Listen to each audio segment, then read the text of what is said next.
Do you know that there are at least 93 million children on Earth live with disabilities? But despite of the disabilities they are facing and the challenges they are experiencing, some of these children still go to school with the support of their parents, teachers, and others.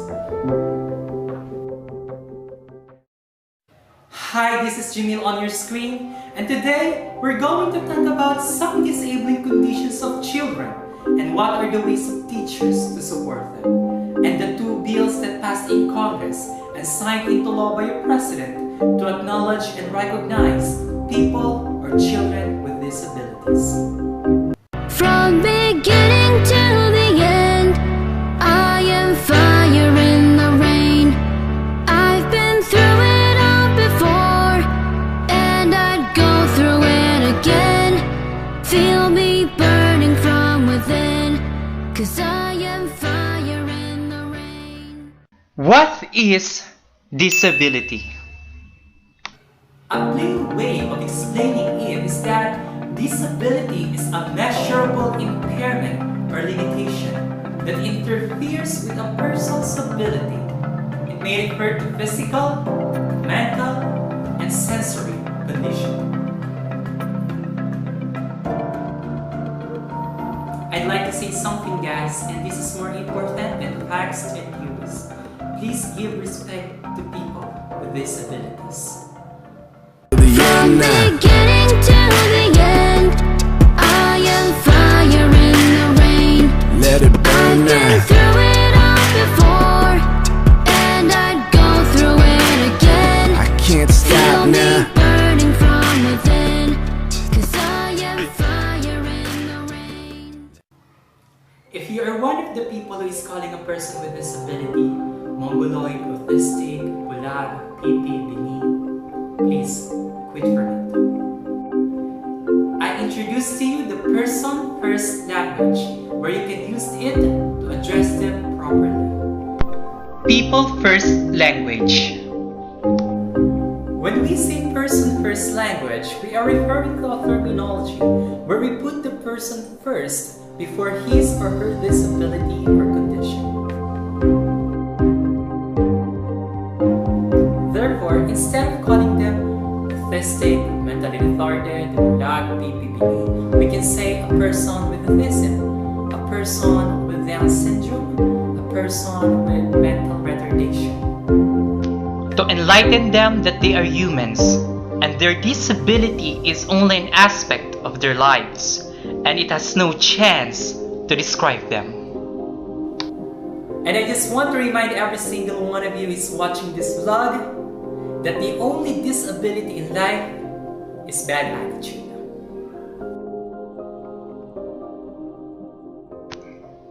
As a pre-service teacher, what are some of the disabling conditions of children and what are the ways of teachers to facilitate them? To be a pre-service teacher is both an honor and a responsibility. And to answer your question, here are the list of some of the disabling conditions of children and what are the ways of teachers to facilitate them. First on the list is Down syndrome. Down syndrome is a genetic condition that also known as trisomy 21. How child acquires Down syndrome? Most of the people have two copies of chromosome 21, and this chromosome 21 is one of the 23 pairs of human chromosome. This is an example of the 23 pairs of human chromosome of a person without Down syndrome.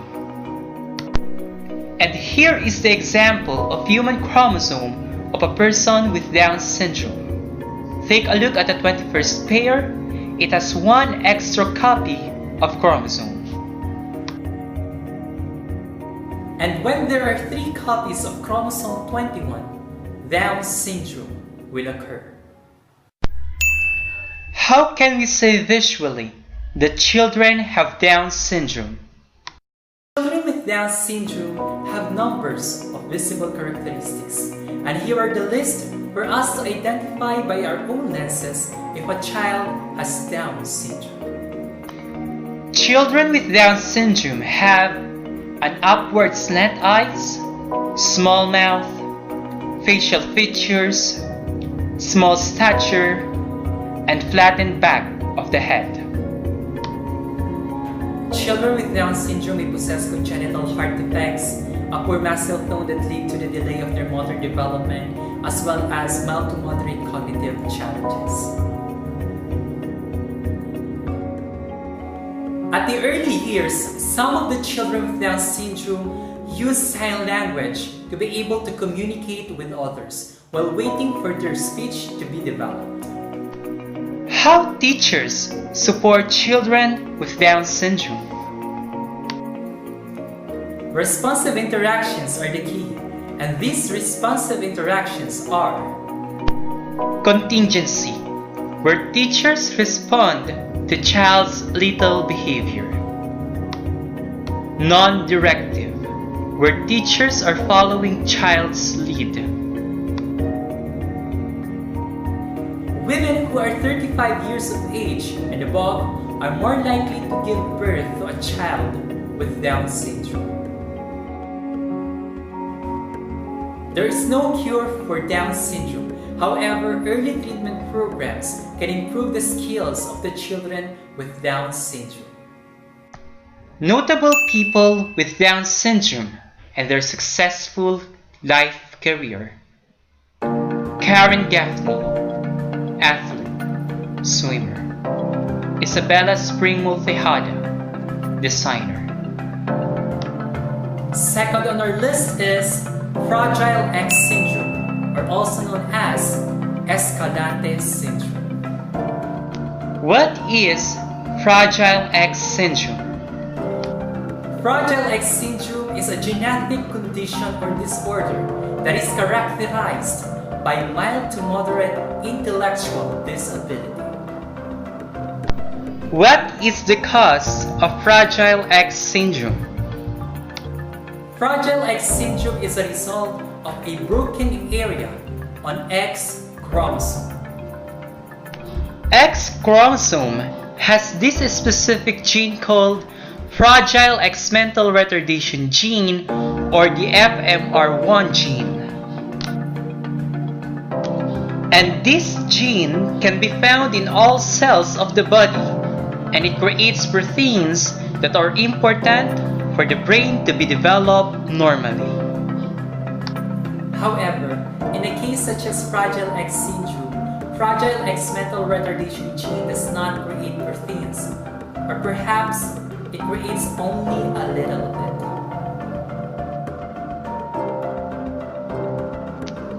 And therefore, Fragile X syndrome can occur.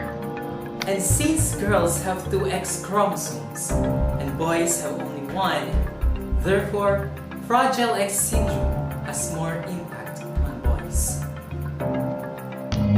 The male IQ of children with Fragile X syndrome is under 55. Some of the children with Fragile X syndrome have some related issues with autism, such as problems in social interactions and delay in speech. How can we say visually that a person acquires Fragile X syndrome? Children with Fragile X syndrome may have large head, large ears, and large forehead. How teachers facilitate children with Fragile X syndrome? Teacher promotes social interest and motor imitation. There is no cure for Fragile X syndrome. However, some symptoms can be treated with behavioral, educational, and physical therapies with medicines.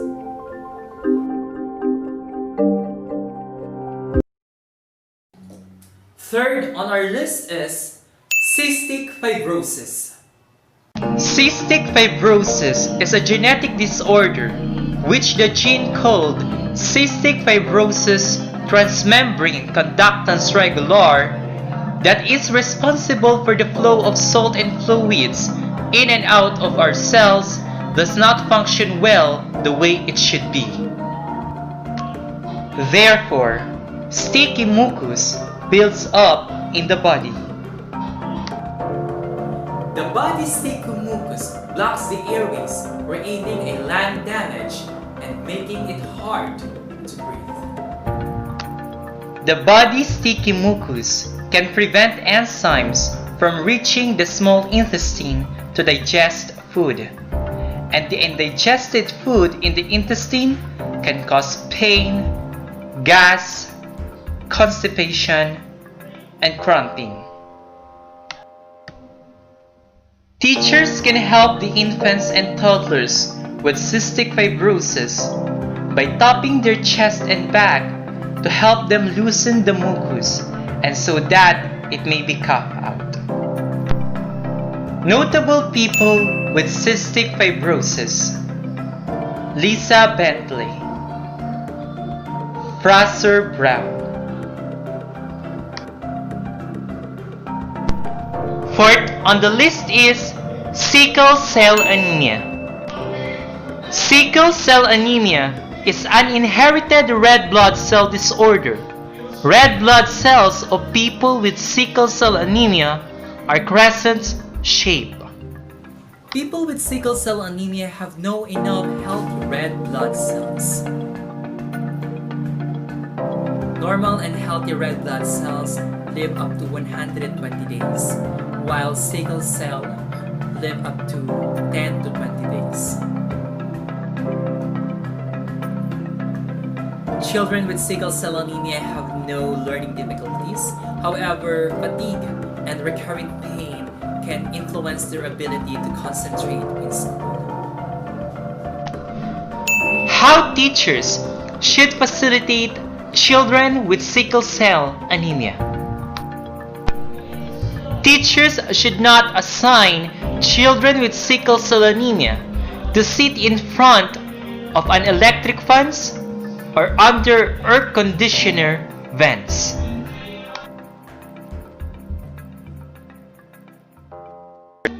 Fifth on the list is metabolic disorder.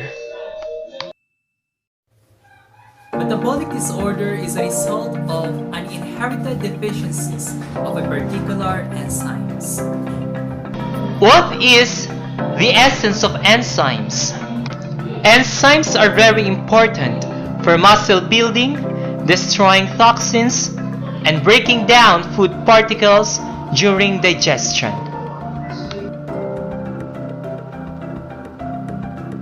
What if a person has metabolic disorder? If a person has problem with metabolism or a person has metabolic disorder, a person will be having a lung, heart, brain, and digestive issues. There are two types of metabolic disorders.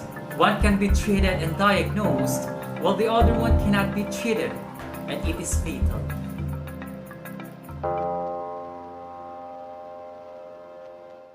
Sixth on the list is shaken baby syndrome. Shaken baby syndrome is a serious brain injury caused by a violently or forcefully shaking a baby. The symptoms and signs of children with shaken baby syndrome are extreme irritability, vomiting, difficulty of staying awake, lethargy, unequal pupil size.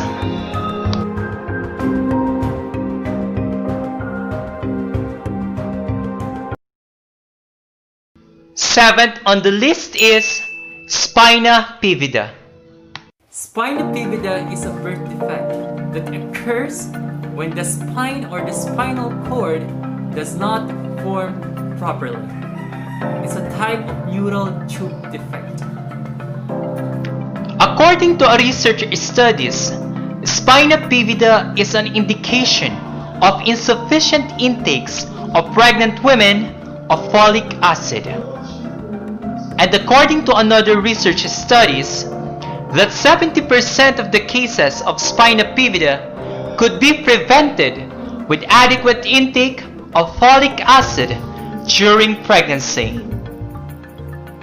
Some people with spina bifida can walk with any aids or assistance, some walking with braces, and some are using wheelchairs.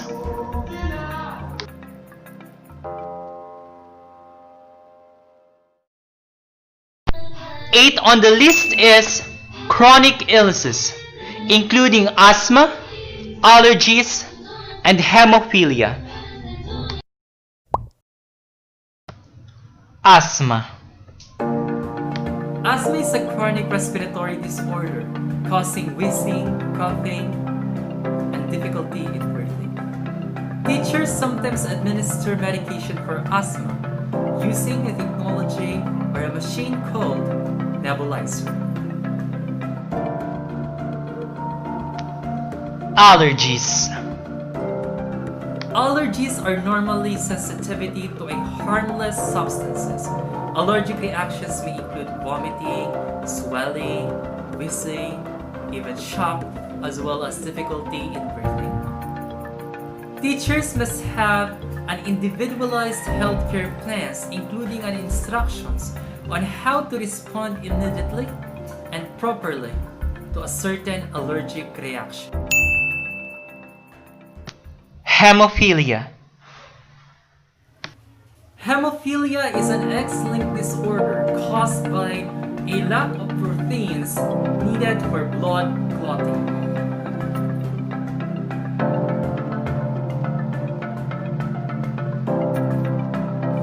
And now, let's proceed to the laws that acknowledge and recognize children or people with disabilities. IDEA stands for Individuals with Disabilities Act. In 1975, American Congress passed Public Law 94-142 and signed by President Gerald Ford. Thereafter, IDEA was born.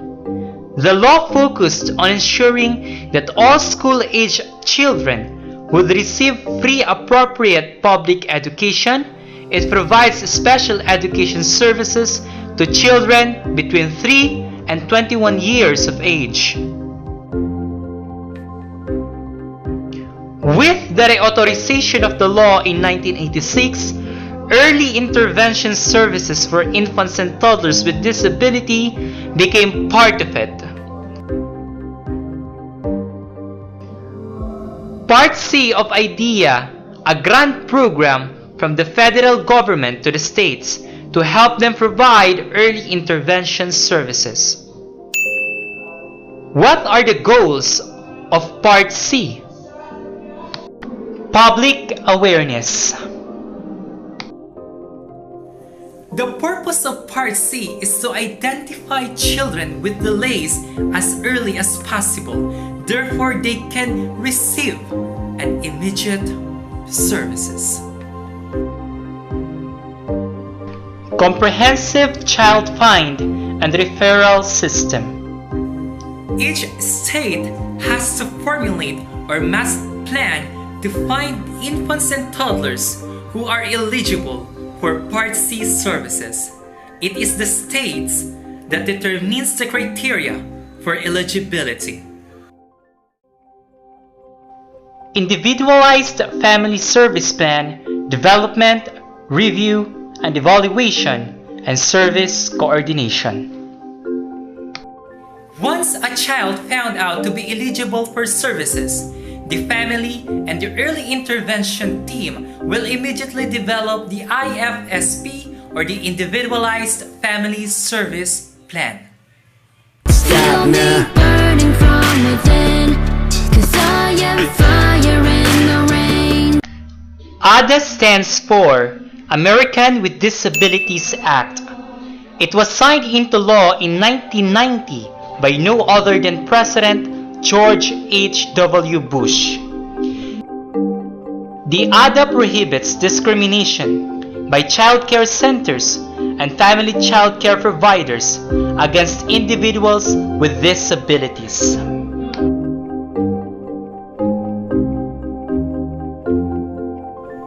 American with Disabilities Act mandates that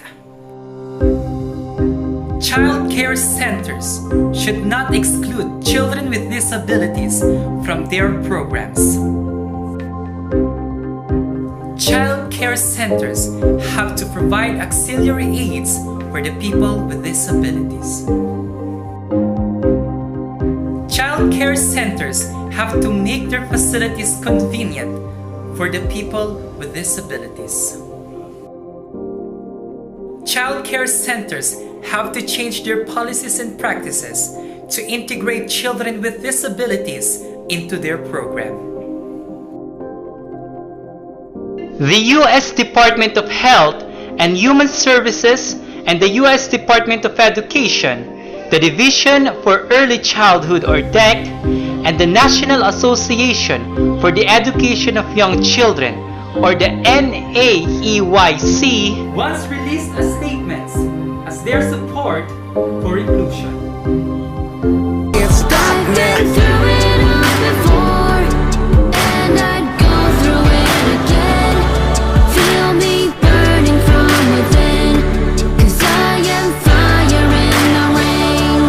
Feel me burning from within, 'cause I am fire in the rain.